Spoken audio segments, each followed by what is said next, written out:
saw it rise up out of the sea, having 7 heads and 10 horns. Okay, so if we jump over to Revelation 17, the angel actually tells John, okay, he tells John what the 7 heads are and what the 10 horns are. The 7 heads are 7 mountains. Okay, some translations will say hills. And that's why a lot of people think that it has to be the Vatican, because the Vatican sits near 7 hills. But is that what John was actually referring to? Again, we're taking what's allegorical and we're making it literal. We can't do that. Then you don't get the proper translation.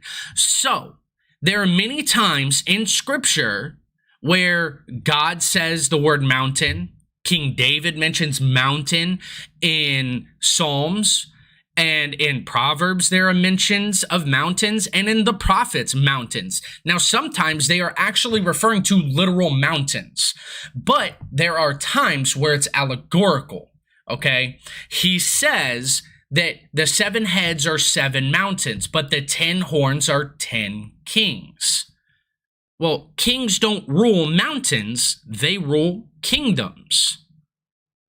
So when he says mountains, he's not meaning physical, literal mountains like a mountain range or hills. He means kingdoms. So we have to understand that the 7 heads are 7 kingdoms and the 10 horns are 10 kings. And the word king is not always an actual king. The head leader of a nation is the king, right? We know this because if you go back to Daniel, he mentions King Belshazzar. Well, King Belshazzar actually wasn't the king. He was a prince.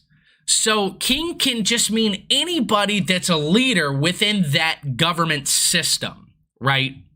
So when we look at this, we know that mountains means kingdoms. So when Jesus said, if you have the faith of a mustard seed, you can move mountains.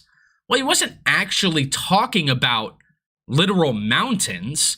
And when you talk to people, American Christians, the majority of them, and you ask them, what did Jesus mean when he said,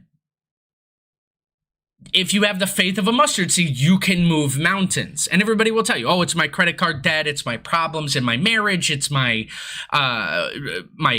work, it's all these other things.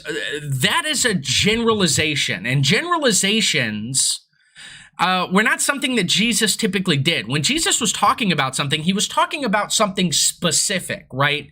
And I would refer people who say, well, he's talking about all my problems, to when Jesus said, if your father takes care of the sparrow in the sky, what more are you to him than the sparrow?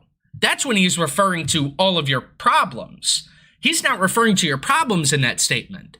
What he means to say, okay, is if you have the faith of a mustard seed, you can move the nations. You can change the world with just a little bit of faith.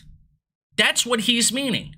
And they even still use this allegory today in modern Middle Eastern people. You look at some of the terrorists, the Islamic terrorists that have talked on camera. They say, we will spread Islam through the mountains. Okay? Does he actually mean the mountains? The desolate mountains that no one lives on? No, he means the nations, right? And so that's something that we have to understand. Remember, the best commentation on the Bible is the Bible.